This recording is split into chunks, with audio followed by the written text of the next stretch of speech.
la boca abierta, desencajada, como si aún estuviese dando un grito realmente demoníaco, los ojos casi saliendo de las órbitas, las manos crispadas, el cuerpo arqueado.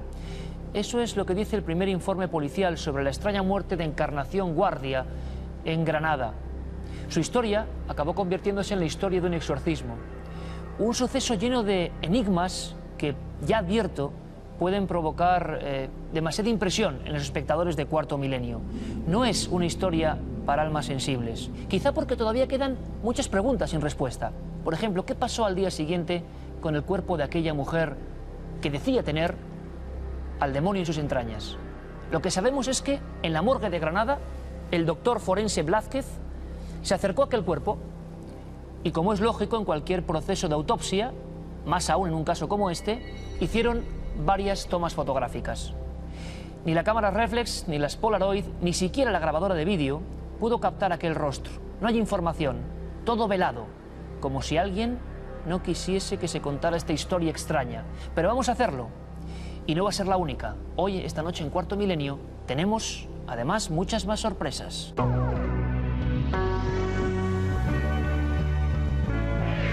Ocurrió en el granadino barrio del Albaicín y fue un caso de exorcismo que convulsionó a la opinión pública. Sin embargo, aún quedan muchas sombras en torno a este ritual brutal que acabó de la forma más dramática que nadie pudiese imaginar. Esta semana se ha vuelto a hablar de fotografías del monstruo más célebre del mundo. Viajaremos al lago Ness en busca de los últimos datos y rastrearemos algunos lagos españoles donde la leyenda aún asegura la existencia de extrañas criaturas. Puede ocurrir cualquier noche. Despertamos creyendo escuchar una voz. Al instante, notamos el cuerpo paralizado y observamos que alguien se aproxima a los pies de nuestra cama. Pero es alguien que no parece humano. Y además, analizaremos las inquietantes fotografías que siguen llegando hasta la nave de Cuarto Milenio. Son temas eternos. Algunos las llamaron serpientes de verano, y quizá porque observaron con detenimiento esta imagen. Sobre esta fotografía de la supuesta criatura que mora el lago más célebre de todo el orbe, el lago Ness, por supuesto, se ha vuelto a hablar y mucho esta semana. Parece que es un fraude, hay quien habla de que pudo ser la trompa de un elefante, un montaje a la antigua usanza, y sin embargo hay gente que sigue diciendo que no, que en ese tenebroso lugar alguien mora en sus profundidades. Es la historia del monstruo más célebre de todos los tiempos. Curiosamente, en España, en diferentes lagos, también antiguamente se contaban historias parecidas. ¿Estamos ante un mito, ante un reclamo puramente turístico, o hay algo de verdad? Vamos a intentar descubrirlo. Vamos a viajar al lago Ness.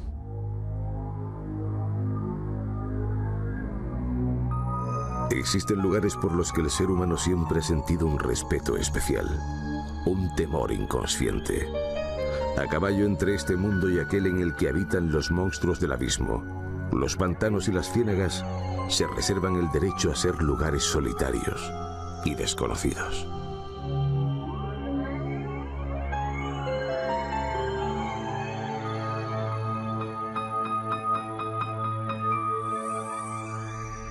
Sin embargo, los moradores del abismo siempre han despertado la curiosidad durante siglos. Algunos pocos que osaron irrumpir en la tranquilidad de estos lugares narraron a su regreso historias de criaturas fantásticas. Muchas han perdurado en el tiempo, convirtiéndose en leyenda. Es por eso que los lagos en la tradición se utilizan o se usan como lugares de entrada y salida al más allá. Normalmente en ellos aparecen los espíritus, en ellos aparecen los seres desencarnados, por ellos vagan criaturas extrañas o se producen en ellos fenómenos extraños, incluso fenómenos físicos o fenómenos químicos, digamos que no son habituales en otros lugares o en otros entornos, ¿no? Las leyendas sobre criaturas extrañas existen en los 5 continentes desde tiempos remotos. En Latinoamérica, en China, en Europa, en África. El sitio por excelencia supuestamente habitado por un monstruo es el lago Ness, en Escocia. El primer testimonio conocido se remonta al año 565 y aparece en la vida de Santa Columba de San Adamán. En el lago Ness hay algo, Realmente no sabemos si se trata de un animal criptozoológico, de un ser que todavía está sin catalogar, o de un plesiosaurio, como se ha llegado incluso a decir. Un plesiosaurio, un animal que teóricamente desapareció hace 70 millones de años. Por la composición y la historia del lago, podría ser cierta la existencia de un monstruo. Sin embargo, son muchas las voces discrepantes que afirman que se trata de un engaño o de meras ilusiones ópticas. Es en 1933 cuando las observaciones se multiplican. Asimismo, fueron tomadas decenas de imágenes casuales, aunque con el tiempo se ha descubierto que muchas eran fraudulentas. A pesar de todo, los esfuerzos de la comunidad científica han proseguido en busca de este escurridizo animal, símbolo de todo un país. Quizás la expedición más importante que se ha montado, tenemos que remontarnos a la década de los 80 del pasado siglo, y fue orquestada, pues yo creo que por la persona más reconocida en cuanto a lo que es la investigación de lo que allí se produce en el lago Ness, que es Adrian Ossin. Él forma parte del Loch Ness Project, el proyecto Lago Ness. Constantemente están investigando para ver qué es lo que se esconde en las aguas de este lago. Y él en la década de los 80 montó la operación Deep Scan. Estamos hablando de que aproximadamente más de 20 barcos se colocaron en paralelo, fueron barriendo con sonar y con redes todo el lago hasta una profundidad bastante respetable, y sin embargo no detectaron absolutamente nada. La procedencia de Nessie, apodo cariñoso que recibe el monstruo, no está confirmada. Si es un dinosaurio superviviente o no, constituye un enigma. ¿Montaje o realidad? Hay unas cuantas fotos, un racimo de ellas, sumamente interesantes. Hemos querido compilarlas para disfrutarlas con todos ustedes. Lo ha hecho concretamente Alberto Granados. Buenas noches. ¿Qué tal? Muy buenas noches, Iker. Oye, la gran clásica, ¿no? Sí, esta yo creo que es el primer testimonio gráfico que tenemos de Nessie, el monstruo del lago Ness. Fue en el año 1934, la sacó el doctor Wilson, un doctor londinense. Pero fíjate, parece ser que esta foto, que en principio era un poco donde se agarraba toda la gente para hablar de esta leyenda, resulta que al final fue un montaje reconocido en el año 94. Justo una de las personas que intervino en ese montaje, cuando estaba a punto de fallecer, reconoció haber hecho estas fotos. 60 años de truco. Sí. Parece que hay otras más inquietantes, Alberto. Mira, esta la hizo Lachlan Stuart el 14 de julio de 1941. Estaba paseando una mañana por el lago Ness, solo pudo sacar esta foto. Él pensó que era una especie de lancha motora que estaba yendo a toda velocidad con 3 lanchas seguidas. Y bueno, pues al parecer sacó esta fotografía. Él dijo que pudo ver una cabeza del monstruo, que era más o menos de la complexión, como si fuera una oveja, decía, más o menos de tamaño, que entraba y salía del agua. Y pudo sacar esta foto que más o menos dicen que estaba a unos 45 metros, o sea que estaba el monstruo bastante cercano. Lo que pasa que también dicen que es posible que fueran 3 rocas que estuvieran saliendo de ese lago, y que pudiera ser eso, tan solo un efecto óptico. Tenemos otra foto, Alberto. Sí, esta está tomada al lado del castillo de Urquhart. Yo creo que esta foto es bastante reveladora, porque ya podemos tener con más claridad saber cuánto medía más o menos una referencia el monstruo, visual, porque ya tenemos una referencia visual, y esta se sacó en 1955. Lo que pasa que yo creo que en este lago, con las condiciones, tiene 40 kilómetros más o menos de largo. Estamos hablando de un lago que tiene mucha profundidad, 250 metros, las aguas son muy turbias. Por eso yo creo que el enigma va a estar siempre sin resolver, a pesar de las muchas investigaciones que se han hecho, ¿no? Pues perfecto informe, Alberto, muchas gracias. De nada.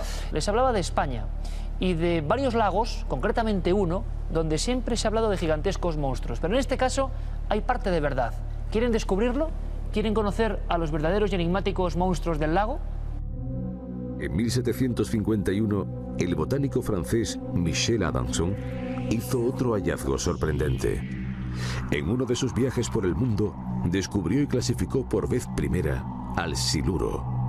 Espantado, aseguró a sus colegas que aquel era uno de los peces de agua dulce más grandes y monstruosos. Muchos, al describir su aspecto, no le creyeron. Otros rápidamente hicieron a aquella especie protagonista de muchas historias macabras. Así comenzó la leyenda negra.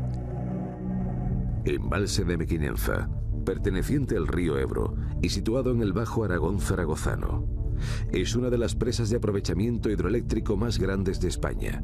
Sus costas interiores alcanzan unos 500 kilómetros y su capacidad es de 1.530 hectómetros cúbicos. Popularmente se le conoce como el Mar de Aragón y está infestado de impresionantes siluros. El siluro más grande pescado en Mequinenza y récord de España es 95 kilos. descomunal, 2,40 metros de longitud y 95 kilos. En 1974, un pescador alemán introdujo esta especie en España. Diversos alevines fueron pasados clandestinamente por la frontera española de la Junquera, provenientes del Danubio. En poco más de 30 años, el siluro se ha convertido en el dueño y señor de las aguas de Mequinenza. Ha habido algunos rumores de los buzos que bajan a reparar la presa de Mequinenza, de que había unos peces enormes y no querían bajar si no fueran con jaulas o algún tipo así.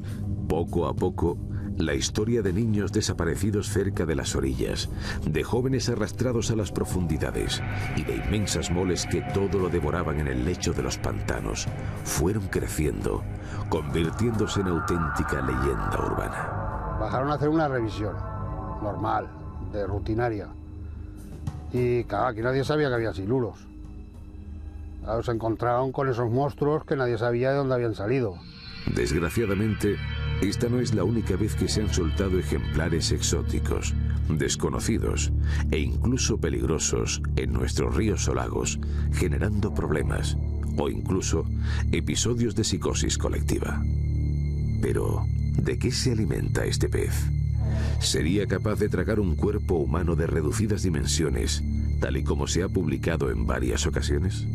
El siluro se alimenta de cualquier cosa viva o muerta que haya en el agua, desde carpas de 1 kilo, 2 kilos, 3 kilos, pájaros, cualquier cosa.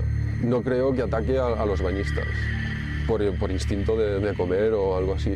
Es posible que por un acto reflejo muerda. O sea, lo que sí hemos descubierto en estos peces es que cuando empezábamos a pescarlos, cuando tú lo acercas a tu barco, tienes que cogerlo por la boca, subirlo, desanzuelarlo y devolverlo al agua.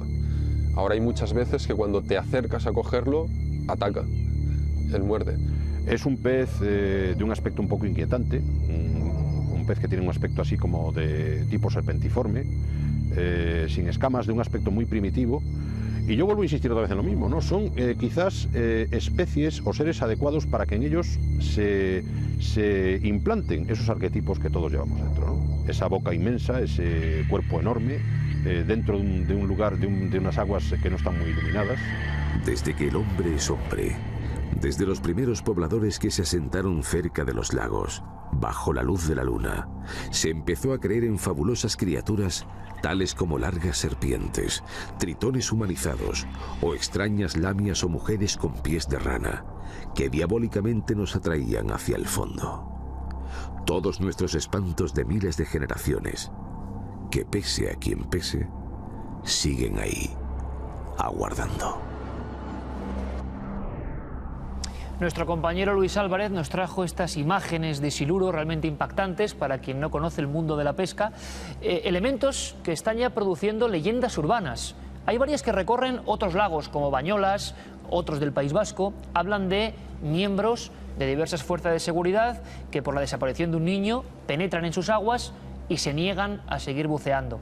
La escena que se repite una y otra vez. Piden protección, piden jaulas, como han escuchado, porque hay unas moles inmensas ahí abajo, flotando con esas enormes bocas, tragándoselo todo, con bigotes inmensos. Bueno, leyenda o realidad, parece que parte de ambas cosas. Hemos querido contar con la opinión de un zoólogo, de un investigador de sobra conocido, Luis Miguel Domínguez, un hombre que ha recorrido el mundo en busca también de leyendas que tienen que ver con los lagos. Sin duda, y quizá la recuerden, la más sorprendente ocurría muy cerquita, en Madrid, y tenía que ver, parece mentira, con un escurridizo cocodrilo. No sé, no, en España sí es verdad que si uno se mete en los chats de pescadores en internet, uno descubre cómo la presencia de cocodrilos cada vez es más evidente. Hay que decir que este es un hecho que no está aislado solamente en el terreno de la imaginación, de lo paranormal, sino que ciertamente hay hechos que nos permiten, datos, nos permiten saber que hay o ha habido cocodrilos en las aguas de muchos embalses y de muchos lagos españoles. Y es que los viejos diccionarios de monstruos siempre hablan de lo mismo, de los seres que al caer la noche están cerca de los lagos, mitología pura y dura que se reproduce en cada rincón de España, cada uno a su forma, con su imagen, pero siempre la sensación de que era peligroso acercarse, como decía José Luis Cardero, el antropólogo, a esos lugares límite, lugares donde todo es posible a determinadas horas, las horas de los muertos. Hay una relación muy curiosa. El miedo a los lagos, a sus habitantes, permanece en el siglo XXI. Nos lo cuenta el biólogo Fernando González Sitges. Para la mayoría de la gente, los monstruos marinos son parte de esas leyendas que vienen de siglos atrás, en los que las serpientes de mar, el kraken, el leviatán, son monstruos pues un poco imaginarios, pero que la gente piensa que no son de verdad. Y realmente detrás de cada una de estas leyendas hay animales reales, que no son menos fantásticos que los de las leyendas, y que, bueno, no por ello no dejan de atenerse a las leyes de la biología. Hace poco, en esta misma semana o la semana anterior, se han descubierto 11.000 nuevas especies en una expedición de 3 meses. 11.000 nuevas especies, es que nos queda todo por descubrir.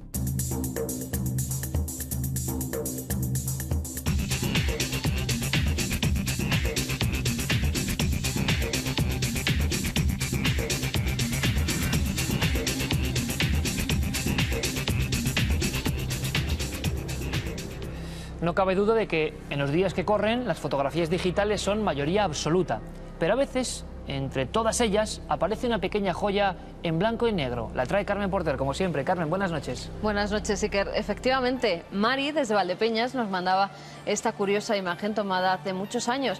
Ha desempolvado de su archivo personal esta fotografía en la que vemos en un primer término pues a una figura que parece tener una especie de faldón largo o sotana. También las figuras que hay detrás, esos hombres, parecen estar mirando lo que hace este personaje, y es que esa persona realmente estaba allí. Lo curioso ha sido el efecto que ha captado la cámara. Esa figura estaba en movimiento y las lentes de las cámaras de antes, que no son ni mucho menos como las de ahora, pues han producido este curioso efecto en una imagen, en una persona en la cual no se ve el rostro. Ni más ni menos, una explicación completamente racional, Iker. Qué pena, porque yo estaba viendo la imagen tenebrosa de la vampira de Barcelona, avanzando por la calle con sus tenebrosos ropajes. Se parece mucho a lo que contamos aquí hace apenas 7 días. Esta imagen es más moderna y creo que también tiene bastante de misterio. Manuel Sánchez Villanueva nos enviaba esta imagen captada por unos amigos. Estaban jugando una partida de billar, deciden tomar una fotografía y justo cuando la revelan ven que detrás, en el espejo, aparece un curioso rostro. Fíjate, Iker. Guillermo León nos ha marcado ese rostro y efectivamente parece que un hombre tiene su efigie plasmada en ese cristal. En esta foto, pues lo que ha podido pasar es que las manchas del espejo, al reflejar la luz del flash, producen distintas áreas iluminadas y han causado este terrible, si lo vemos de algún modo así, rostro humano. Luego veremos muchas más fotografías, porque algunas parece que incluso captaron un fenómeno que ha interesado a la ciencia más moderna, sobre todo a la psiquiatría. Nos referimos a los visitantes de dormitorio. Algunos, más bien, los llaman terrores nocturnos. Sentimos una parálisis muy grande, una especie de agitación interna. Algo nos llama, nos despertamos, y de repente no es un sueño, no es realidad, o es ambas cosas. Hay alguien mirándonos fijamente, a los pies de nuestra propia cama. La historia que vamos a contar en Cuarto Milenio, de verdad, impresiona.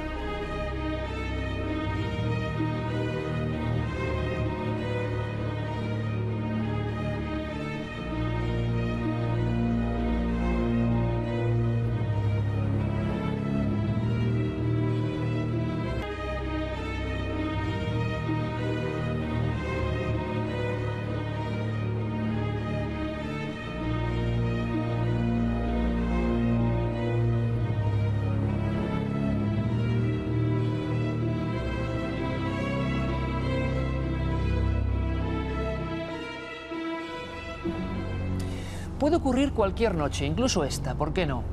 Usted está en su propia cama, tranquilamente, oscuridad total, 3, 4 de la madrugada, por lo menos los informes de algunos expertos identifican esas horas como las más proclives, seguramente la fase más profunda de nuestro sueño, y repentinamente escuchamos un nombre, suele ser el nuestro.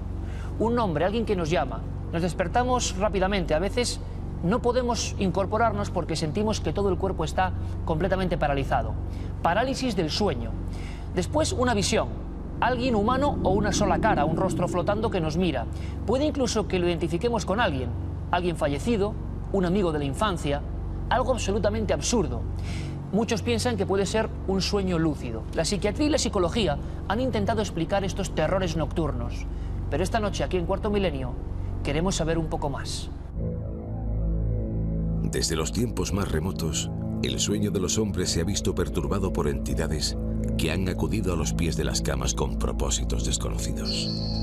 Todas las culturas, épocas y creencias han albergado historias sobre estas apariciones. El 21 de septiembre de 1823, John Smith escribía: repentinamente apareció un personaje al lado de mi cama, de pie, en el aire, porque sus pies no tocaban el suelo. Cuando lo vi por primera vez tuve miedo, mas el temor pronto se apartó de mí. Me llamó por mi nombre y me dijo que era un mensajero y enviado de la presencia de Dios y que se llamaba Moroni. A raíz de esta aparición, Smith fundó la Iglesia de Jesucristo de los Santos de los Últimos Días, conocida popularmente como los Mormones. A veces, la experiencia es positiva y los que reciben la visita obtienen algún tipo de revelación mística que modifica radicalmente sus vidas. Otras veces, la experiencia no es ni mucho menos tan positiva y la persona siente cómo es paralizada en su lecho, en contra de su voluntad, mientras él o los seres le someten a pruebas científicas desconocidas e incluso a abusos sexuales. Los testigos que se atreven a relatar estas experiencias hablan de auténticas abducciones, de ser sacados de sus dormitorios atravesando paredes y techos, como por arte de magia. El autor estadounidense Whitley Strieber relató en su bestseller Comunión cómo durante años él mismo fue víctima de estas visitas que en su caso le provocaron un profundo trauma. El doctor Michael A. Persinger ha estudiado este tipo de sucesos y piensa que se trata de complejos dramas alucinatorios provocados por algún tipo de patología asociada al sueño. Es posible. Pero, reales o no, lo único de lo que podemos estar seguros es de que estas entidades siguen cada noche perturbando el descanso de los seres humanos. Estas historias, estas apariciones, varían radicalmente la trayectoria de muchas vidas. Un ejemplo increíble es el que les vamos a contar. Una persona de conducta pues bastante desviada, hay que decirlo, y que una noche tuvo la visita de un mensajero, de un extraño mensajero. Esta historia apasionante, mitad crónica, mitad novela, la recogió la licenciada en Pedagogía María Vallejo Nájera, un auténtico bestseller, hay que decirlo, porque mucha gente, y quizás sea gran parte del misterio, vio reflejada su propia historia en estas líneas. Les hablamos de este libro, Un mensajero en la noche. Y está con nosotros María Vallejo Nájera, es un placer. María, buenas noches. Hola, buenas noches. Sí, Oye, una historia que te marcó profundamente y quizá lo alucinante es que este individuo, bueno, cuéntanos quién era, por qué estaba, dónde estaba y qué le ocurre anoche. Bueno, pues esta persona era muy peligrosa. Él estuvo durante muchísimos años trabajando en una banda de mafiosos de Londres, cometiendo todo tipo de atracos, delitos incluso mucho más peligrosos que eso, hasta que un día le coge Scotland Yard y le meten en la cárcel. Le tocaron 25 años de condena. Luego, con una apelación al Supremo, quedó en 14. Esta persona entró en diversas cárceles, no estuvo solamente en una, le iban cambiando porque era muy problemático dentro de la propia cárcel, era líder, era un hombre muy inteligente. Y bueno, ocurrió que en una de ellas, en la prisión de Everthorpe, en el norte de Inglaterra, una noche, el 31 de diciembre del 96, entrando ya en el año nuevo del 97, a las 2 de la mañana, él dice que se despierta con un puñetazo muy fuerte en el pecho. ¿Un puñetazo? ¿Pero lo nota físicamente? Lo nota físicamente. Él me relató que estaba profundamente dormido y que le despertó un golpe seco en el pecho. El aturdido se cae de la cama, empieza como a defenderse pensando que le iban a pegar o que era un compañero que había conseguido entrar en la celda. Y cuando abre los ojos ve un ser lleno de luz que le deja totalmente anonadado, totalmente asustado. En un principio no sabe lo que es, se acurruca en una esquina temblando de miedo, hasta que dice que le invade una tremenda paz, se acerca a cuclillas y se queda de rodillas. Y este ser angélico, que él lo interpretó, el protagonista Albert, como un ángel, habló con él y le dijo una serie de cosas que se han cumplido. Le dijo... Pero la primera visión, María, esto nos parece increíble, es una persona peligrosa en una celda, 14 años, y de repente lo que ves primero, un hombre que parece rodearse de luz o emitir luz de dentro a fuera. Él me lo describió como un hombre lleno de luz. Inmediatamente le entendió que era un ángel, aunque Albert no era religioso, era una persona que ni siquiera había sido bautizada, pero él interpretó que eso era un ángel y bueno, le vio rodeado de luz, le vio que le salían unos rayos muy grandes por detrás de la espalda Y este ser angélico le habló y le dijo que Dios le había escogido, que iba a cambiar radicalmente su vida, que a partir de ese momento trabajaría solo para el Señor. Y le alargó la mano y le tocó la boca. Y él dice que notó un calor muy tierno, muy caliente, pero a la vez muy tierno. La aparición duró muy poco tiempo, unos 10 minutos. Tan misteriosamente como apareció, desapareció. Él se quedó de rodillas, envuelto nuevamente en la oscuridad. La puerta estaba cerrada, La puerta estaba cerrada. Lo primero que le llamó la atención fueron los gritos de los compañeros de las otras celdas, porque ellos sí que habían visto a la luz. Es más, se despertaron por el resplandor, estaban enfadados con él. Y esto para él fue muy importante, para darse cuenta que no lo había soñado, ¿no?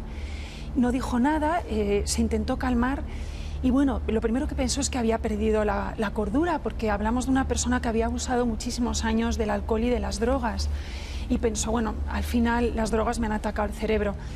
¿Qué ocurre después? Bueno, él se vuelve a sentar en el camastro cada vez más confundido, se dio cuenta que estaba todo, no tenía un pijama, tenía un chándal de algodón, estaba pegado al cuerpo de lo que había sudado durante esta aparición. Y esto es raro, Iker, porque hacía muchísimo frío en Inglaterra en invierno, no es como en España, nevaba afuera y eso le extrañó y salía incluso un poco de vaho del propio sudor. Y dijo, Dios mío, ¿qué ha ocurrido aquí? Y luego empezó a mirar las paredes de su celda, las tenía como todos sus amigos, totalmente cubiertas con pornografía, alguna de ellas bastante agresiva. Dice que lo que notó en su corazón fue una impresionante tristeza, cuando hasta ese día se había peleado con los compañeros, como los niños con los cromos, ¿no?, a quitárselos, y empezó a sentir una necesidad de quitarlos, de arañarlos, y de una manera incontrolada empezó a hacerlo, hasta el punto que los compañeros empezaron otra vez a protestar. ¿Pero qué haces? Estás haciendo mucho ruido, parece que rompes los pósters.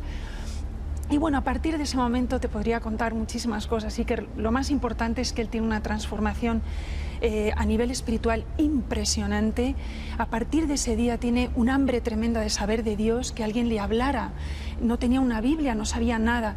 Y al primero que acude es a un monje que iba a visitar a los presos a la cárcel, y él es al único al que le cuenta su experiencia. Le daba muchísima vergüenza contarlo a sus amigos, porque recordemos que Albert era líder, era el que conseguía la droga, el alcohol para los presos, y claro, fue un cambio muy brusco, ¿no? Dedicó el resto de su condena a estudiar teología. En Inglaterra esto se puede hacer. Pasó los exámenes muy bien y en cuanto terminó su condena fue admitido por un gran milagro, porque nadie le conocía, ¿no? Pero él pidió que le admitieran en un monasterio, le rechazaron en todos los de Inglaterra menos en uno, y ahí acabó su vida como monje benedictino.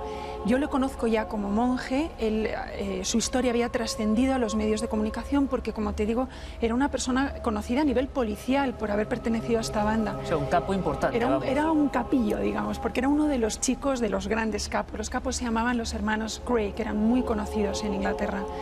Y bueno, entra en este monasterio, los periodistas intentan perseguir su historia. Alguien, un amigo mío sacerdote, me habla del tema, me presento en el monasterio con muy pocas esperanzas y para la sorpresa de todos, incluida yo misma, él me escogía a mí para que yo contara su historia. Estuve 1 año y medio con él. ¿Por qué te elige a ti? ¿Por qué confía en ti? Esa es una pregunta, Iker, que yo me he hecho tantas veces y me la hacen tantos periodistas. La verdad es que hasta el día de hoy no lo sé. Yo creo que ha sido un gran regalo que me ha hecho Dios. Él siempre me contestaba que él había rezado mucho para escoger a la persona adecuada y que en su corazón sentía que yo no era la adecuada. ¿Y tú por qué fuiste allí?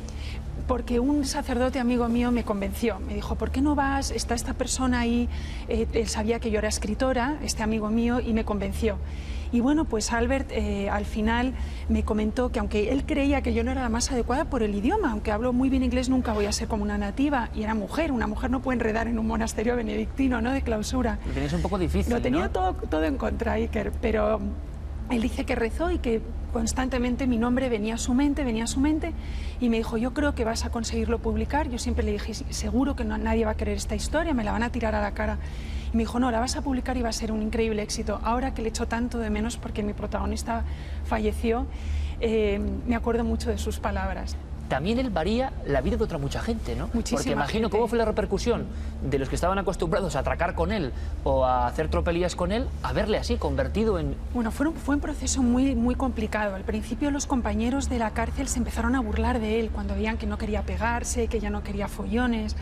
Entonces él lo pasó mal, llegó incluso un momento a comer solo. Al principio era el líder de la mesa y al final le iban dejando pensando que se había vuelto una persona rara, ¿no? Pero poco a poco descubrieron que nacía una bondad dentro de él, que una cosa que nunca había existido en su corazón. Y poco a poco empezaba él a atender a los demás presos cuando tenían problemas, cuando lloraban, cuando se les moría algún pariente o cuando moría una víctima a la que habían apuñalado. Y los presos luego, hay momentos en los que se arrepienten, no todos, pero sí algunos. Y Albert siempre conseguía darles ese consuelo, eso le sorprendió muchísimo. Luego empezó a trabajar en la enfermería de la cárcel, ayudando a los que tenían SIDA. Todo esto tenía totalmente alucinados, ¿no? A los guardas, a los presos, y luego ya pasaron años, porque esta experiencia le ocurrió 4 años antes de terminar condena, y bueno, esos 4 años restantes su conducta fue extraordinaria y pasó por 2 cárceles más. ¿Hubo más visitas, María? Sí, hubo más visitas, esta fue la más espectacular. Él nunca me quiso hablar de las demás. Sí me han pasado cosas en el monasterio trabajando con él. Cuando yo estaba hablando con él, de repente le veía como, no me atrevo a decir en éxtasis, yo le veía como que no me atendía y que desenfocaba la mirada. Y yo me asustaba un poco, miraba para atrás diciendo, pero si no hay nadie más en el cuarto. Y cuando volvía en sí le decía, ¿qué ha pasado? Y me decía, no te lo puedo decir. Pero yo sí notaba una paz muy especial en el ambiente. Y luego ya cuando estaba muy malito, poco antes de morir de su cáncer de hígado, me confesó que durante nuestras entrevistas muchas veces había rodeado toda la sala, no alrededor mío, sino alrededor de todo, de ángeles. Sí que los veía. María, yo sé que tú has seguido investigando, que los frutos, el impacto de este estudio ha provocado otras cosas que tú nunca te hubieras imaginado. Casi que te lleguen un montón de informaciones de personas concretas, nombres y apellidos, diciéndote, a mí me ocurrió lo mismo. Efectivamente, he recibido montones de cartas, es más, las estoy coleccionando para sacar un libro próximo porque valen la pena. Incluso me ha ocurrido dando conferencias en universidades, en muchos centros, que luego al terminar la conferencia una persona muy tímidamente se me ha acercado con lágrimas en los ojos diciendo, mire, nunca me he atrevido a contarle a nadie esta experiencia. A lo mejor era un viejito de 80 años y me cuenta que le ocurrió de niño. Dice que en su memoria está tan absolutamente fresco como si fuera el día de ayer, como si le hubiera ocurrido ayer, ¿no? Y esto pues me ha hecho pensar muchísimo. Desde luego, cuando el personaje falleció, que falleció no en mis brazos, porque los últimos días los monjes no me dejaron estar con él, lo querían solo para ellos, sí que quedé convencida de que esto era real. También una cosa importante que no he hecho es porque el abad del monasterio era psiquiatra. Yo soy hija de psiquiatra y tengo una fe tremenda en esa ciencia. Y en un primer momento dije, o me asesora un psiquiatra, no entro, porque también puede entrar locura en este tipo de experiencias. Y el abad del monasterio me dijo que estaba totalmente sano, que le había hecho todo tipo de estudios y que todos los monjes creían que era cierto. María, solo desearte muchísimos más éxitos, que nos informes de las pesquisas e investigaciones que han surgido a partir de esta historia, e imagino que, bueno, todos los buenos deseos para aquel hombre que desde luego cambió su vida y ha cambiado la de muchas otras personas. Pues sí, efectivamente, gracias, sí que ya sabéis dónde estoy. María, muchas gracias. A ti. Y ahora vamos a hablar de un tema mucho menos amable, bueno, depende cómo se mire. Esta persona que vio una figura de luz dentro de la celda pensó en un momento dado que su cerebro estaba afectado por drogas, por auténticos venenos de los que había abusado durante mucho tiempo. Y vamos a hablar de eso, de venenos. Se está hablando mucho últimamente de incluso líderes políticos que han sido pues poco menos que aturdidos con extrañas sustancias. La historia de nuestro país es una historia negra también. ¿Han oído hablar de las envenenadoras? Hemos intentado hacer una investigación buscando, desgraciadamente, la historia de mujeres que hace no mucho tiempo se sentaron en el garrote vil, su culpa haber envenenado. Es una historia, repito, negra e impactante.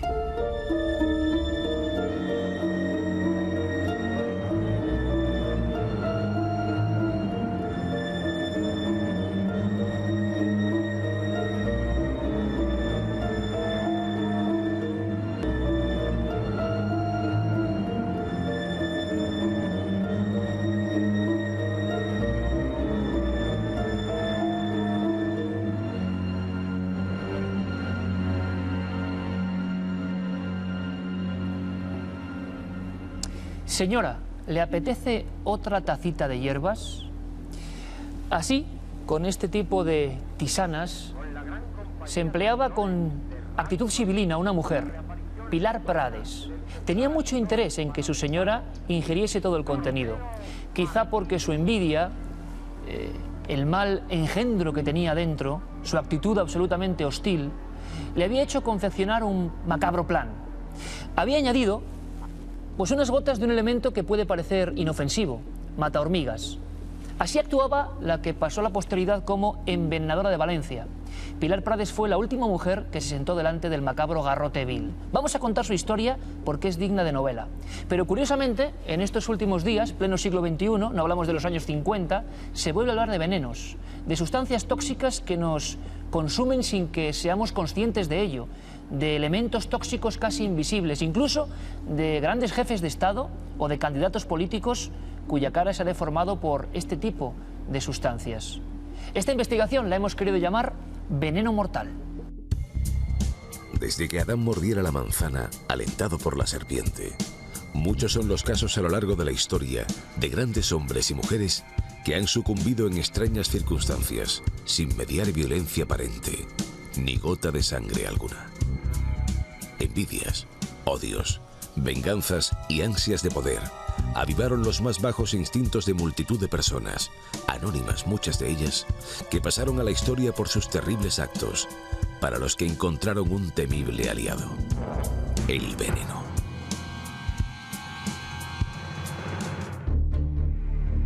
Muchos de los hombres que ocuparon la cima del mundo en algún momento de la historia fueron súbitamente aniquilados con veneno. El emperador romano Claudio, los papas Clemente VII o Alejandro VI, los filósofos Sócrates y Séneca, sucumbieron ante una testimonial pero suficiente dosis de ponzoña. Una sola gota logró lo que miles de hombres no consiguieron. Han tenido que transcurrir siglos para que la ciencia descubriera asombrosas muertes por envenenamiento. Casos como los de Tutankamón o Napoleón suponen el más dantesco ejemplo de ello. La historia recogió que el primero murió de un golpe en la cabeza y el segundo falleció a causa de un cáncer. Exhaustivas investigaciones dictaminaron que la verdad era mucho más cruda. Fueron envenenados por alguien de su máxima confianza. No siempre el veneno se emplea para asesinar. Otros destacados personajes de la historia le dieron otro terrorífico uso: el suicidio. Cleopatra prefirió el veneno de una cobra antes que mostrarse rendida y sometida a Roma. Cuando se produjo el ocaso nazi, muchos de sus líderes se envenenaron para no ser apresados por los aliados. El caso más terrible fue el de Goebbels. Envenenó a sus 6 hijos para que no cayeran en manos enemigas, y después se dio un tiro en la cabeza. Hoy en día, la sombra del veneno sigue presente en algunas de las muertes de las personas más influyentes del mundo. El carismático líder palestino Arafat se fue de este convulsionado planeta dejando la duda de si fue o no envenenado. Otros dirigentes como Fidel Castro o Patrice Lumumba, impulsor de la independencia del Congo, sufrieron intentos de envenenamiento que no llegaron a cuajar. Pero seguramente el caso más terrible de los últimos años lo protagonizó Víctor Yushchenko. El presidente de Ucrania sufrió una transformación monstruosa al ingerir una sopa envenenada por agentes de la antigua KGB. El último precedente surgió hace unas semanas con el fallecimiento del ex líder serbio Milosevic. Desde la antigüedad, los venenos han evolucionado. Las potencias y los servicios secretos siguen investigando para dar con nuevas fórmulas de muerte que escapen a los ojos de la justicia. Paracelso, el padre de la farmacología, sentenció: todo es veneno, nada es sin veneno. Solo la dosis hace el veneno. Seguramente uno de los primeros artículos publicados en España sobre este asunto de los venenos y el posible terrorismo biológico, empleándolos, fue el del periodista argentino Alejandro Viñati en Mundo Desconocido. Es curioso porque una semana después fallecía en extrañas circunstancias en un hotel de Caracas, una muerte todavía no resuelta. Parece que sigue siendo un tema tabú hasta para los amantes del misterio. Nos acompaña don José Cabrera, colaborador ya habitual de este equipo, médico, toxicológico, forense. Don José. Hola. ¿Es tan fácil envenenar? ¿Es tan, digámoslo así, cuesta tan poco? ¿Se puede hacer sin que uno se dé ni cuenta? Fácil es. Otra cuestión más difícil es que pase inadvertido. Porque en cada casa de la gente que nos está viendo ahora hay más de 20 sustancias que pueden ser mortales. ¿20 sustancias en cada casa? De los que nos estén viendo ahora mismo.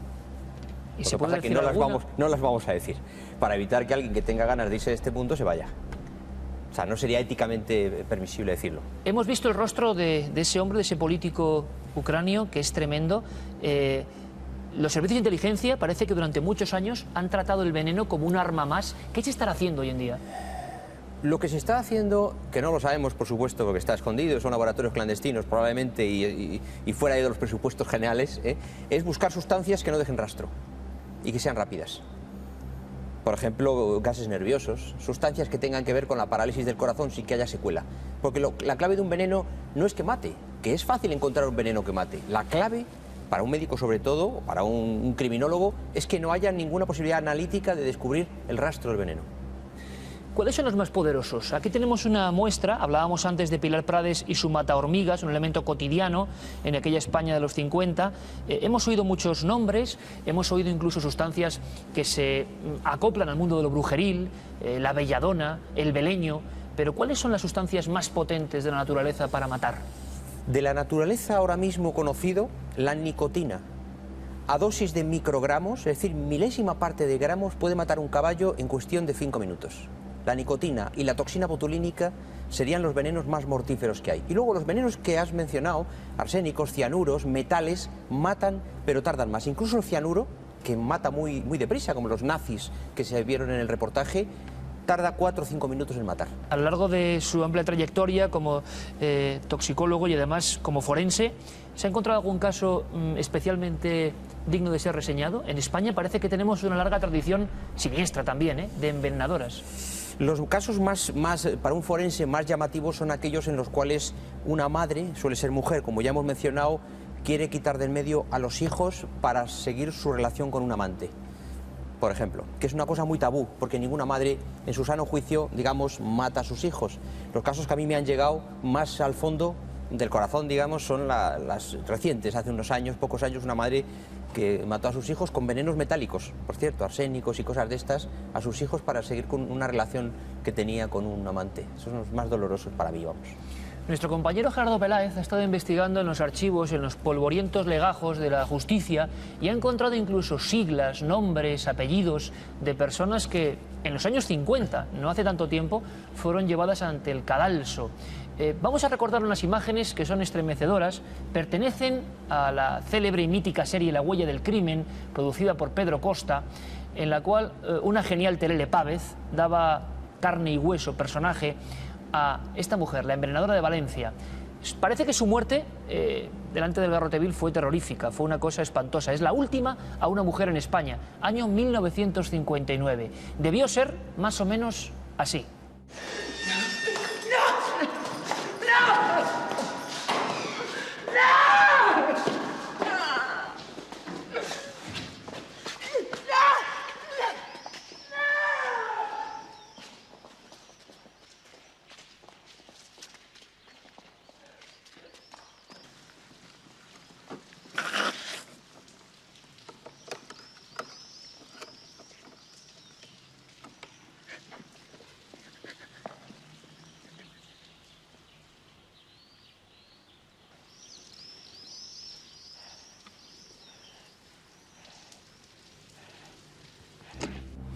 Pilar Prades, Gerardo, buenas noches. Muy buenas noches, Iker. Un caso estremecedor, el más célebre, esta mujer que era una envidiosa patológica que quería acabar pues con cualquiera que le hiciera sombra, ¿no? Efectivamente, tal vez es el caso más terrible que se recuerda de envenenadoras en España, seguramente por la trayectoria que llevó y por el trágico final que tuvo, que tú lo has comentado ahora y que hemos visto perfectamente recreado en esa serie de La huella del crimen.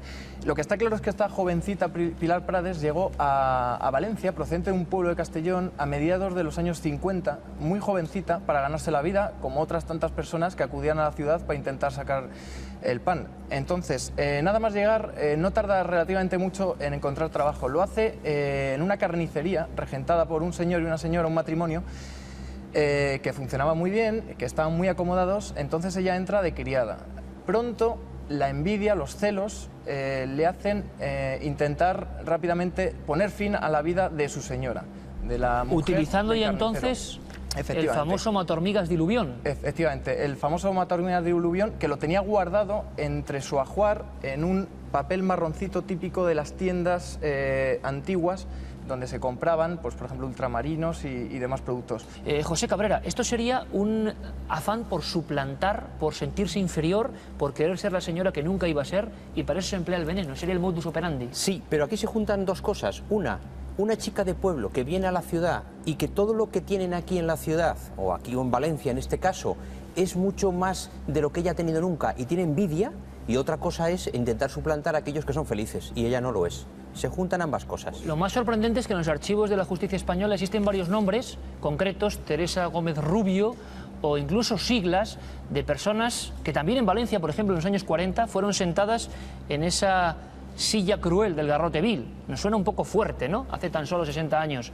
Incluso te has encontrado, Gerardo, apenas siglas. En los informes aparecen siglas y pone mujer ejecutada a Garrote Vil, envenenadora. DP, unas siglas aterradoras, porque el nombre no se conoce desde luego. Una mujer que se llevaba muy mal con el marido, era muy irritable, muy agresiva y tenía discusiones, pues imagínate, las que puede tener cualquier persona, que son frutos de malos tratos, pero esta persona, como tenía ese odio visceral por su marido, lo que hizo fue envenenarle, y mientras le estaba el marido tomándose el café donde le había metido el veneno, ella, con una tranquilidad absoluta, esperando el momento en que el marido, prácticamente moribundo, se arrastrase hacia ella, diciendo que, un poco pidiéndole explicaciones que le había dado. Esta mujer, cuando el marido falleció, para deshacerse del cuerpo, lo que hizo fue cortarlo. Entonces, parte lo incineró, lo metió a las brasas, y otra parte, que fue gracias a eso, a lo que le detuvieron las autoridades, pues lo echó en un río, lo intentó enterrar, pero no quedó lo suficientemente ocultado, con lo cual el crimen pudo ser descubierto, y esta mujer fue condenada también a muerte, a Garrote Vil, por este asesinato. Final de los años 40 y solo queda en el archivo D.P. Gracias, Gerardo. José Cabrera, yo no puedo dejarle marchar sin una pregunta para el tema que viene después, que no tiene mucho que ver con los venenos, o sí, los venenos de la mente, desde luego. Hay un forense, también, un colega, que escribió este libro llamado El exorcismo del Albaicín. Una historia de terror, una historia que le conmovió hasta el punto de asegurar, por ejemplo, que, bueno, la principal afectada de esta historia, Encarnación Guardia, giraba su cabeza como la famosa niña del exorcista, quizá solo el cráneo colgando de unos trozos de ligamentos del cuello. Un ritual macabro y brutal. ¿Es normal que un forense se obsesione hasta el punto de dedicar parte de su vida? Y ha permanecido mucho tiempo en silencio y ha hablado para Cuarto Milenio. Este tipo de casos no son normales y un forense no los olvida, ¿verdad? No, y hay que tener en cuenta que un médico forense, en cuanto llevas 20 años de ejercicio, ves muchas cosas, es decir, haces 1000 autopsias fácilmente en 20 años. Por lo tanto, este es un caso que a él afectó. Yo lo he conocido a él como forense de Granada, y es un caso muy dramático y se te queda clavado. Y entonces por eso redactó el libro, ¿no? Porque es que le llevó tan profundo, porque un forense ve muchas cosas. Es decir, ¿y es posible que una muchacha llegue a dar vueltas con su cabeza, la cabeza desencajada completamente, casi en una escena parecida a la ciencia ficción, a una película célebre como El exorcista? En vida no. En vida no. Si una persona muere sujeta de unos espasmos y en esos espasmos hay una fractura de cuello, podríamos tener una torsión exagerada de la cabeza, pero tanto como vemos en la película del exorcista, eso es imposible físicamente, salvo que haya elementos esotéricos que yo pues no puedo juzgar como médico. Como siempre, José Cabrera, muchísimas gracias por tu intervención, gracias Gerardo. Vamos a intentar resolver esos enigmas después de la publicidad en torno al exorcismo del Albaicín. Les aseguro y les advierto que son imágenes que pueden herir la sensibilidad de los espectadores, y hay que dejarlo bien claro. Es uno de los casos más sangrantes y más negros de nuestra historia reciente. Pero antes vamos a conocer muchas más cosas que han ocurrido en estos últimos 7 días.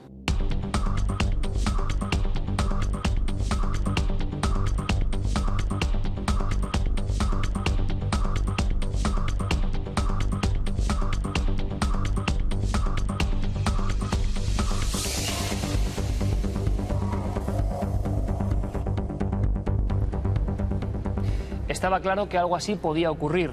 El impacto Da Vinci es muy fuerte y muchas agencias de turismo están haciendo su agosto, Carmen. La verdad es que sí, es que miles de personas se han echado ya a la calle con sus maletas dispuestas a recorrer los sitios donde se ha rodado esta película, el Código Da Vinci. Los fanáticos recorren Londres, la ciudad escocesa de Edimburgo, la capilla de Roslin, pasando por Lincoln, cuya catedral se utiliza en el rodaje para simular los interiores de la abadía de Westminster. Algunos restaurantes incluso de este recorrido ya anuncian con grandes carteles que allí comió Tom Hanks e incluso han vallado la mesa en la que se sentó. Y también las iglesias donde se ha rodado, ya que están preparando visitas guiadas para todas aquellas que quieran saber un poco más de las curiosidades del rodaje que se han rodado pues en esos templos. Espíritus, creencias, quizá se refiere también a eso la siguiente noticia, una noticia realmente extraña, Carmen. La ciudad argentina de Frontera está realmente conmocionada ante la aparición de un extraño ser vestido de blanco. Según los testigos, la presencia se asemeja a una mujer, como si fuera vestida de novia, que se deja ver durante unos segundos y luego desaparece. Esta aparición ha generado tal psicosis que el sacerdote Víctor Balanguero ha tenido que realizar una procesión y rociar las calles con agua bendita para calmar los ánimos de la población. Los niños no quieren acudir al colegio ya que la imagen apareció dentro de una de las aulas y los basureros y los que trabajan de noche se niegan a recorrer esa zona por donde aparece la mujer vestida de blanco. Seguiremos la pista de esta extraña información porque además se corresponde con lo ocurrido hace no mucho tiempo en Lajas, Puerto Rico, donde la policía intervino con una de estas supuestas escenificaciones extrañas. ¿Bromas o realidades? Lo que no es broma es lo que hizo Miguel Ángel. Ahora se expone.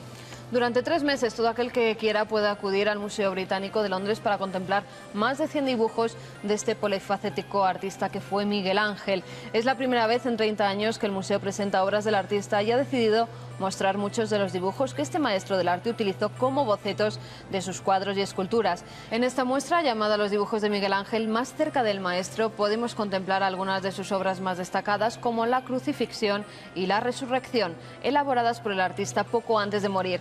Iker, ya se han vendido más de 11.000 entradas y apenas se ha sido inaugurada esta exposición tremenda de Miguel Ángel. Yo no sé cómo el gran maestro hubiera dibujado la escena que ocurrió en una casa del Albaicín, una sesión de espiritismo, una mujer que hablaba con voz de hombre, cuya cabeza, según dicen algunos informes policiales, giraba como una peonza, unos gritos espantosos, el feto del demonio. ¿Cómo hubiera plasmado eso un genio como él? Seguramente se hubiese tapado los ojos. Nosotros no vamos a hacerlo. Queremos ver, queremos arrojar luz sobre uno de los acontecimientos más macabros y, ya advierto, sobrecogedores de los últimos años, el exorcismo del Albaicín.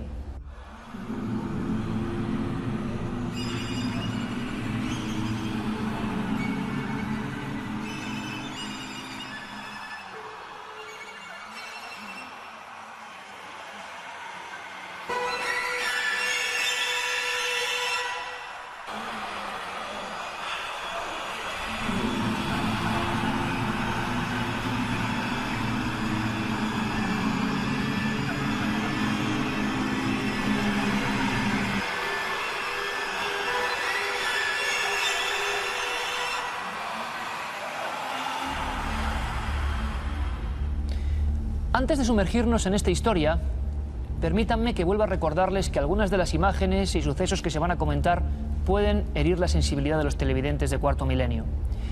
Es un suceso realmente cruento, misterioso todavía, con muchas preguntas en el aire. Uno de los protagonistas fue un forense granadino, el doctor Manuel García Blázquez. Tan impresionado quedó de esta historia que publicó un estudio llamado El exorcismo del Albaicín. Vamos a conocerlo. Estas son sus palabras, después de mucho tiempo en silencio. Bueno, en aquella época yo era director del Instituto Anatómico Forense de Granada, profesor asociado a la medicina legal en la Facultad de Medicina, y me tocó aquel día de guardia, y de esa manera pues conocí del caso. Junto con otra compañera intervinimos dos. La muerte de Encarnación Guardia provocó un reguero de polémicas que aún siguen latentes en la ciudad granadina. La prensa plasmó titulares como Encarnación gritó: "Yo soy Lucifer, el príncipe de las tinieblas". ¿Qué había ocurrido en una pequeña casa del abigarrado barrio del Albaicín? ¿Qué había pasado? ¿Cómo es que los informes hablan de sesión espiritista? ¿Es posible que una mujer hablase con voz de hombre, gutural? Leo de los informes directamente. Dice así: según todos los implicados, los pelos de Encarnación en un momento dado, y sin esperarlo nadie, se erizaron. Su tacto era como el de alambre acerado. Ha sido uno de los fenómenos paranormales que han quedado sin una satisfactoria explicación científica, al menos para muchos. Por fin tocamos los cabellos. Las primeras declaraciones y diligencias policiales, se decía en ellas que esta mujer, Encarnación Guardia, hablaba con voz de hombre, cambiante, como de ultratumba. Su cuerpo se contorsionaba hasta límites increíbles. El cuello, se dice en esos informes, giraba casi 360 grados. Los ojos giraban también, cada uno en sentido distinto. Hablaba lenguas extrañas. Realmente se describía en los informes policiales que podía ser una posesión diabólica. Una historia seguramente también de esquizofrenia, de locura, de incultura, de ignorancia, quién sabe. Todo ocurrió en un lugar muy especial, en un barrio que casi siempre ha estado marcado por lo mágico. No en vano, en el Albaicín granadino se han contado historias del medievo, de este tipo de encuentros entre humanos y demonios. Ha habido una cultura muy fuerte, de mucha impronta en torno a lo sobrenatural. Precisamente por eso todo empezó con una especie de conjunción maléfica de creencias. Imagínense el cóctel, una gente que cree estar poseída por el demonio desde hace mucho tiempo y una familia que tiene unos contactos, así entre comillas, con un hijo familiar muerto. Y todo se produce y se desencadena una noche de invierno, en una pequeña casa. Vamos a conocer esta historia, una historia muy difícil de olvidar. Sobre los muros de la Alhambra, un artesano desconocido labró la mano de Fátima, talismán que sirve para espantar a los demonios. No sabemos si fue una premonición. El caso es que en febrero de 1990, la ciudad de Granada se levantó consternada por la brutal muerte de Encarnación Guardia en una macabra ceremonia de exorcismo. Bueno, para mí ahí coincidieron una serie de factores que posiblemente de no haberse dado todos, con que uno de ellos nada más hubiera faltado, posiblemente la cosa no hubiera tenido el desenlace que tuvo, ¿no? La víctima estaba convencida que estaba poseída por el demonio, que estaba embarazada del demonio, hasta tal extremo que se convirtió para ella en una idea obsesiva, que el convencimiento. Intervienen una serie de personas, alguna de ellas pues, parece ser que con algún tipo de trastorno paranoide, parece ser, y el resto de personas normales, pero en un estado hiperemocional intensísimo. Todo aconteció en el número 39 de la calle de San Luis, en pleno corazón del Albaicín, cuando tras la muerte de José Guardia, comienzan a suceder en la casa fenómenos poltergeist.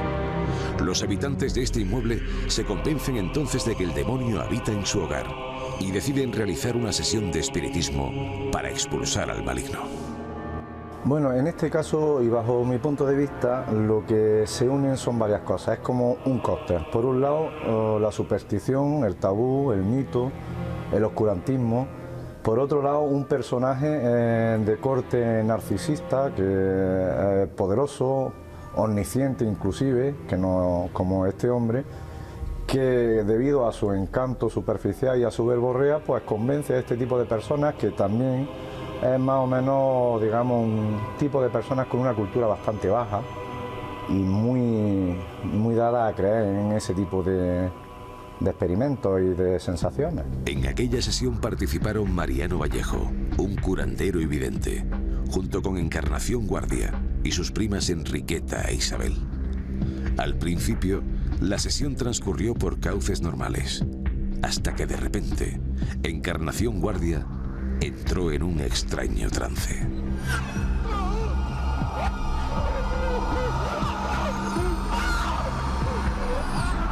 Cambió el tono de su voz y comenzó a gritar y arrastrarse por el suelo como un reptil, diciendo una y otra vez que era el mismísimo Satanás.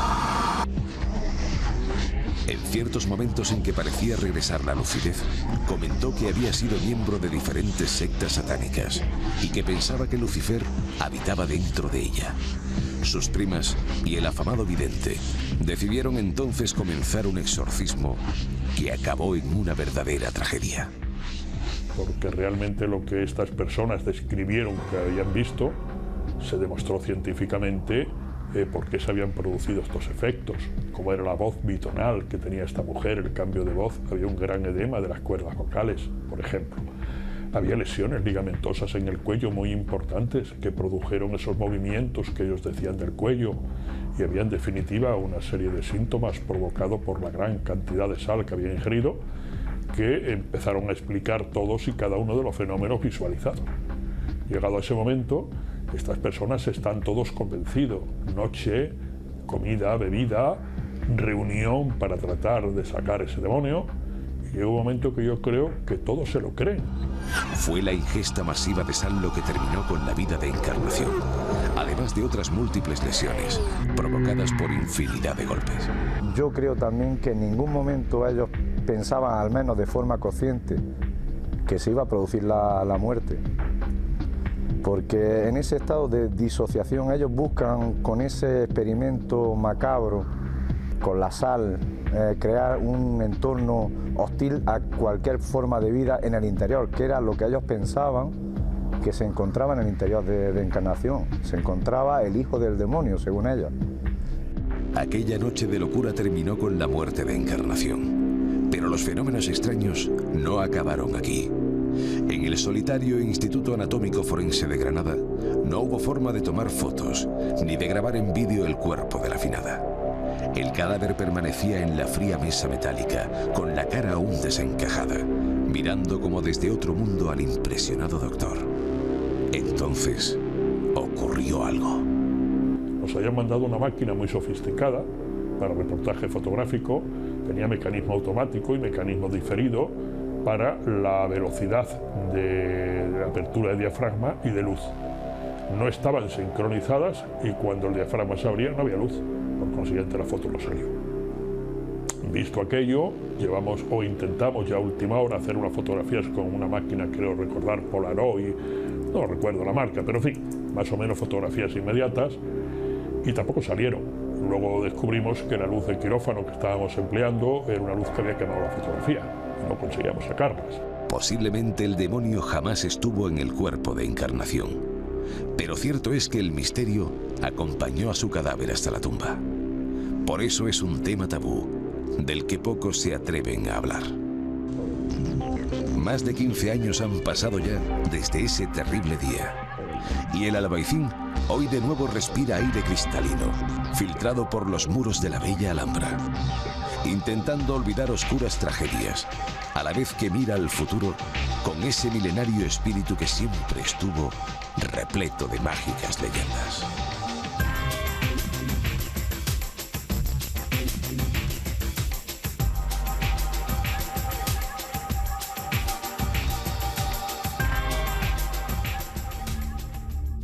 Realmente habló aquella noche Encarnación Guardia con voz de ultratumba, giró su cabeza a 360 grados, su cabello se electrizó hasta convertirse casi en puro alambre, o son percepciones de alguien, de personas que estaban sumidas en una especie de locura espiritista.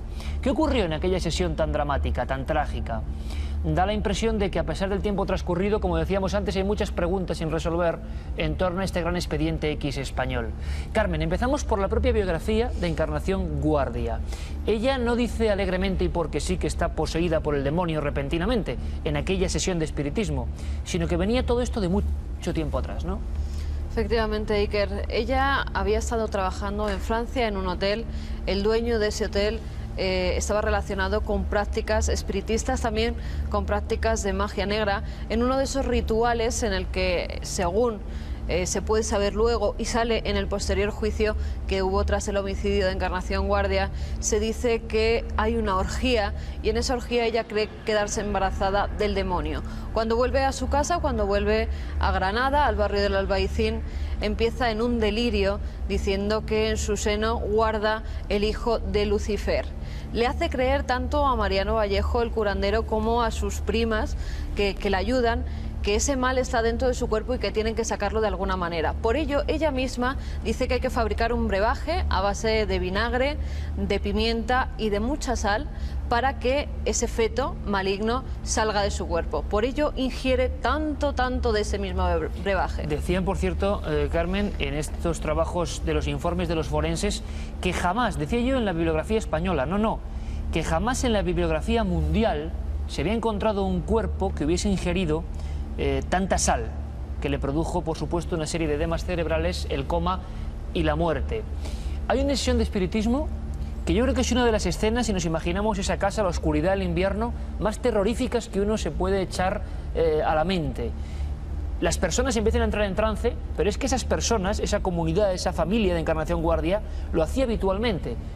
Un espiritismo, digámoslo así, tradicional, de contactar con un fallecido, pues como el que hace una llamada telefónica prácticamente. Ocurren varias cosas antes de que se produzca este terrible acontecimiento. Unos meses antes, un familiar muy cercano a ellos, un primo, José, muere de leucemia.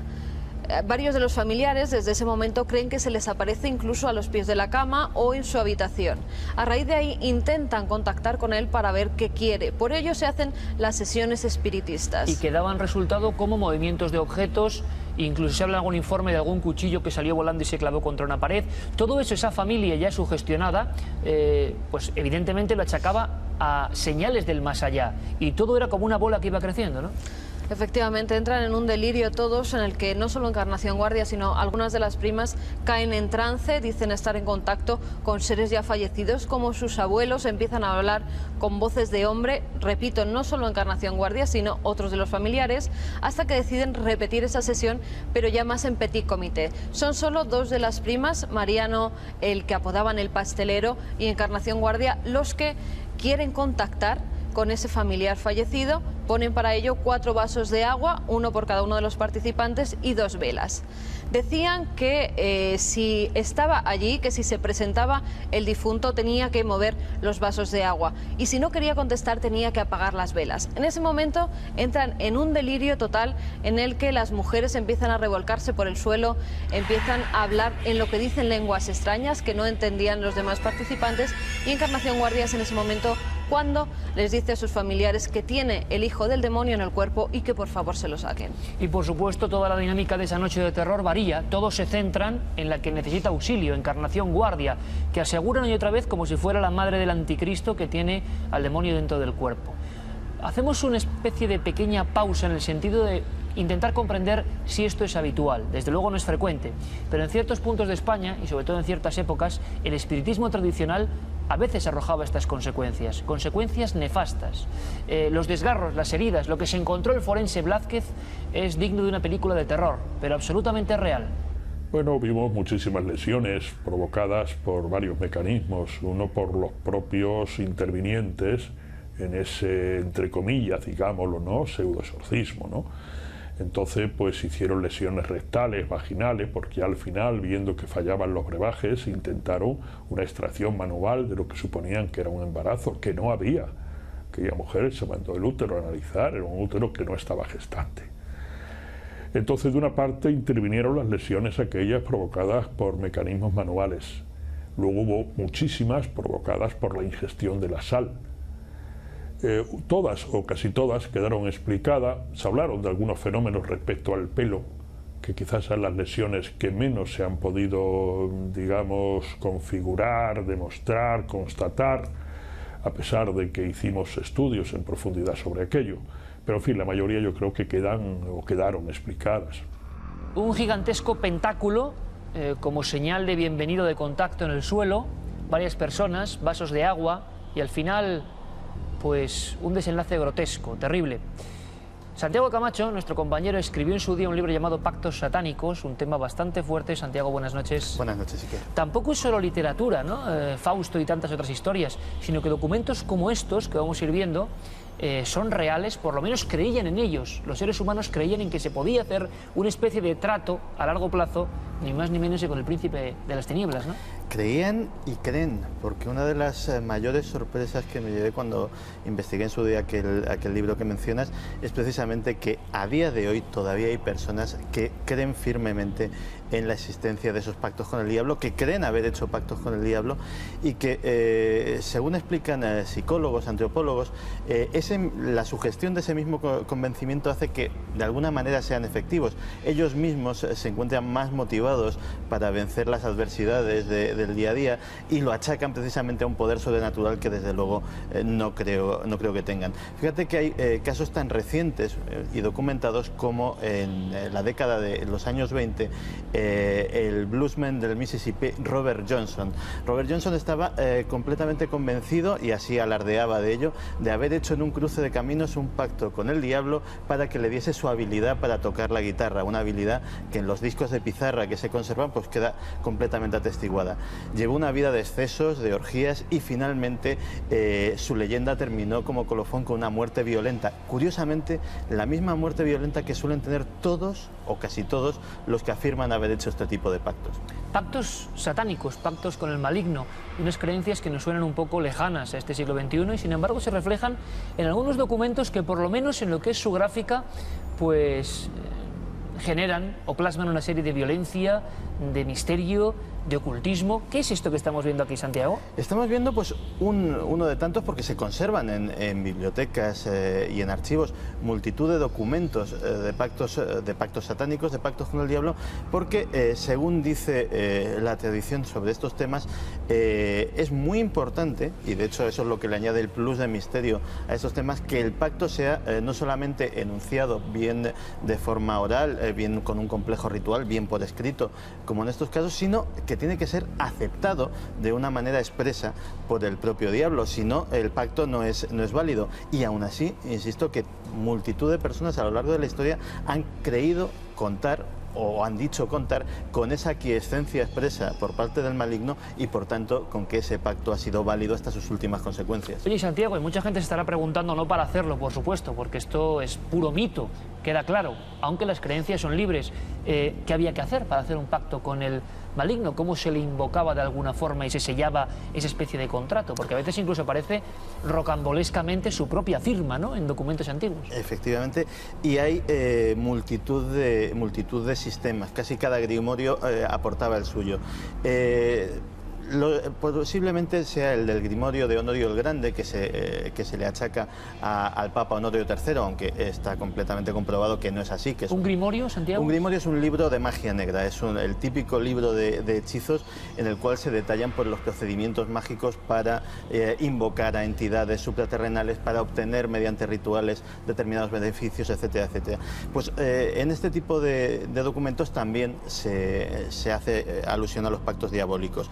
Generalmente tienen una compleja fórmula litúrgica en el cual hay que hacer una invocación bastante larga que ocupa varios pliegos y trazar una figura como la que estamos viendo, que sería un pentáculo de invocación. Este tipo de figuras, sobre todo los grimorios, los libros de magia negra, hacen referencia a que no es tanto para ayudar a la invocación, sino para proteger al invocador de la presencia del diablo, de la presencia del ser maligno invocado, que si no estuviera encerrado en medio de este símbolo, pues quedaría libre para hacer lo que quisiera con el invocador. Símbolos rudimentarios para protegerse cuando uno se mete en estas tenebrosas brumas. Hay que decir que tengan mucho cuidado con cualquiera que venga de mago negro, de mago directamente del esoterismo, y de que pueda ayudarles, porque a veces las consecuencias pueden ser fatales, como ocurrió aquella madrugada infernal dentro de una casa del Albaicín. Pusieron un pentáculo, pero no sirvió absolutamente de nada, Carmen. En esta ocasión no, y acabó con la muerte de Encarnación Guardia. Desgraciada muerte porque además se hicieron todo tipo de locuras sobre su cuerpo.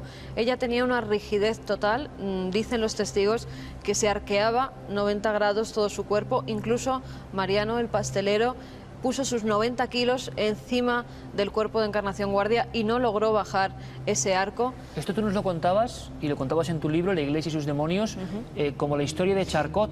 ¿Recuerdan? Hace unas cuantas semanas, unas fotos muy antiguas de los primeros psiquiatras que investigaban en la mente humana y veían cómo muchas muchachas histéricas generaban esos fenómenos, ¿no? Efectivamente. Pero si era una histérica o no, no lo sabemos y ella tampoco ya nos lo puede decir. Pero lo que sí quedó marcado en su cuerpo fueron las tremendas monstruosidades que hicieron con él. Por ejemplo, calentaron una aguja de hacer punto, una de estas largas, la calentaron cuando estaba el rojo vivo, se la introdujeron por la vagina y así creyeron matar al feto del demonio. Creían que el feto del demonio físicamente estaba ahí dentro, sí, o sea, no era una cuando especie vieron salir fuego, cuando vieron salir lo que ellos llamaron fuego o humo, creyeron que ese engendro por fin había muerto. Pero Encarnación estaba viva todavía. Encarnación estaba viva. Encarnación no muere hasta días después que llega al hospital, entra en un coma profundo y desgraciadamente después fallece. Se celebra un juicio en el que están todos los inculpados, parte de la familia de Encarnación Guardia, y hoy en día, Iker, todos ellos ya están en libertad. El forense, el doctor Blázquez, habló de la posibilidad de que realmente una cabeza, lo veíamos en los informes oficiales, gire 360 grados. Pero en vida, nos lo decía José Cabrera recientemente, nuestro colaborador y también médico forense, es imposible. Sería la persona ya muerta, girando como una peonza, solo enganchada por un trozo de piel. Lo que sabemos es que Encarnación Guardia se alió aquella mañana todavía viva y que durante horas estuvo en coma. Por lo tanto, ¿qué pasó esa noche? ¿Por qué no dejó de hablar con voz de hombre gutural? ¿Por qué no dejó de decir que era el demonio? ¿Cómo resistía aquel dolor? ¿Cómo es posible que bebiese litros de agua con sal? Bueno, hay un caso que todavía puedo decir que supera casi, y por eso vamos a contarlo muy ligeramente, porque es realmente desagradable, a la historia del Albaicín. Es un suceso ocurrido, Carmen, en Almansa, que tú recogías en tus investigaciones, y quizá lo más triste es que la protagonista era una niña. Otro expediente X español. Ese año 1990 fue terrorífico en cuanto a exorcismos en España, porque ocurre en septiembre en la localidad de Almansa, en la calle Valencia, en una casa donde un matrimonio vivía con su hija. A ella la llamaban la curandera, a la madre, era conocida en la ciudad de Almansa con ese sobrenombre, ¿no? Les gustaba mucho, además, con las amistades, hablar de prácticas de magia negra, de extraterrestres. Tenían un círculo en el que se charlaba de todas estas cosas. En una de esas cenas, por la noche, Rosa González Fito, que es como se llamaba ella, empieza a encontrarse mal. Las amigas la llevan a casa y ahí empieza la locura total. Se empieza a desnudar, empieza a decir que es la Virgen, que luego es Jesucristo, que su hija tiene el demonio en el cuerpo y la acaba pagando con la pobre niña. Esta niña, que apenas tenía 8 años de edad, acaba muriendo a manos de su propia madre y de algunas de sus amigas, porque decía que la niña se había quedado embarazada del maligno. Una cría de 8 años. Se encierran en la habitación de la niña, ella y 2 personas más, y acaban con la vida de Rosa, que también se llamaba así, Rosa Fernández, de una manera brutal, Iker, de una manera brutal, y que es mejor no contar. Tan solo diremos que, según los forenses, que posteriormente la atienden cuando ya recogen el cadáver en la casa porque no pudieron hacer nada por su vida, la niña estaba completamente eviscerada. Había muerto desangrada a manos de su propia madre sin que su padre pudiera hacer nada. Estaba detrás de la puerta con un ataque de histeria tremendo y rezando por el alma de su hija. Historias que desde luego conmueven el alma de cualquiera. Santiago, hay un enorme peligro en la barrera que separa el espiritismo, las creencias ancestrales y la creencia también en el demonio, en poder contactar con él. Lo increíble es que sigue ocurriendo. Internet está siendo, por ejemplo, campo de cultivo especial, donde todo esto sigue creciendo, sigue evolucionando y aprovechándose de la tecnología moderna. Parece increíble. Sí, pero es completamente cierto. Pensemos que hasta precisamente la llegada de Internet, cualquier tendencia, estamos hablando en este caso del satanismo, pero cualquier tendencia minoritaria, pues conseguir acólitos, conseguir prosélitos era sumamente difícil por la lentitud de las comunicaciones, porque algunas de estas prácticas eran clandestinas o semiclandestinas, pero el anonimato, la difusión tremenda de las páginas web está permitiendo una auténtica edad de oro para todo este tipo de creencias y todo este tipo de cultos. Se dice que en España la primera secta satánica desde el siglo XI es la llamada secta del Toro, en Zamora y León. Se sabe, se han dado muchas cifras, Santiago, pero ¿se sabe más o menos cuántas sectas satánicas pueden estar operando ahora en nuestro país?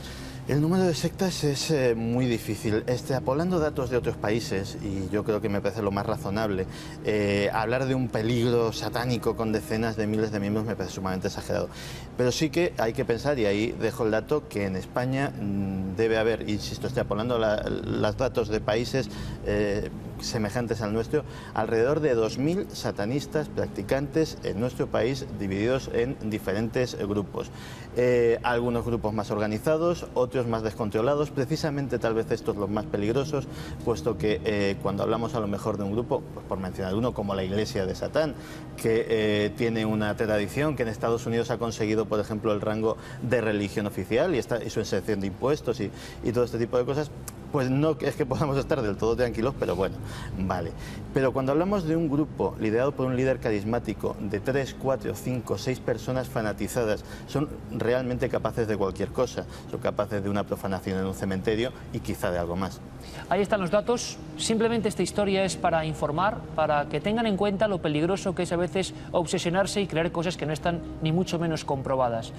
Seguramente Satanás no, pero la mente humana tiene vericuetos mucho más oscuros incluso que el propio príncipe maligno. Así ocurrió con Encarnación Guardia, enterrada hoy en Granada, cuya historia sigue siendo como un tabú constante que apenas se puede mencionar. Aquí lo hemos hecho con luz y taquígrafos para que conozcan uno de los más aberrantes expedientes X españoles. Por cierto que hace un tiempo, en el Albaicín, no sé si conocéis esta historia, contaban que meses después de la muerte de Encarnación Guardia, apareció algo que nunca se descubrió: ataúdes.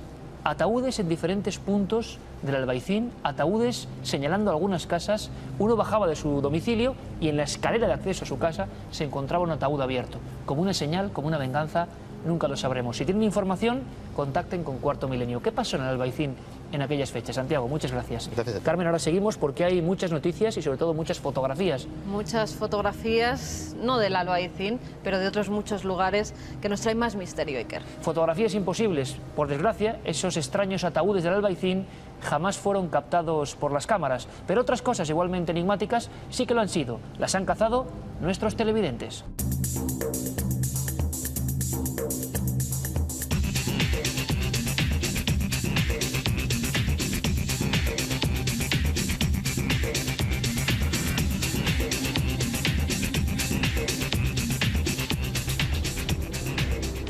Y seguro que recuerdan a unas viejas conocidas, las imágenes que aparecen en las pantallas del televisor y que nos asustan realmente. Han acompañado todo este largo camino de la nave del misterio hasta hoy. Tenemos otra muestra y es una cara que parece incluso que está gritando, Carmen.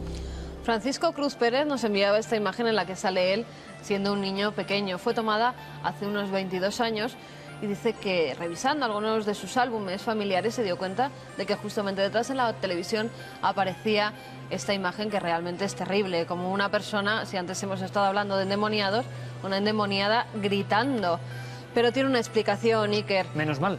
Hemos filtrado el área de la pantalla y comprobamos cómo además del reflejo del flash en esa pantalla, también hay una luminosidad que es propia de las televisiones cuando están encendidas. Además se observa perfectamente ese ruido, que es esa imagen que vemos así un poco, que es la característica de un monitor con luz cuando está encendido, claro. Y ahora trazamos rumbo hacia un lugar realmente mágico. Pasaron muchas cosas en este sitio y esto parece que también tiene su sorpresa, no lo sé. Se trata del castillo de Ucero, en Soria. Desde allí nos enviaba esta imagen Lourdes Correas, que decía que, bueno, fue captada por unos amigos y unos familiares y que cuando fueron a revelarla se dieron cuenta de que justamente en ese ventanuco de la torre había alguien que estaba asomado y que parecía mirarles fijamente.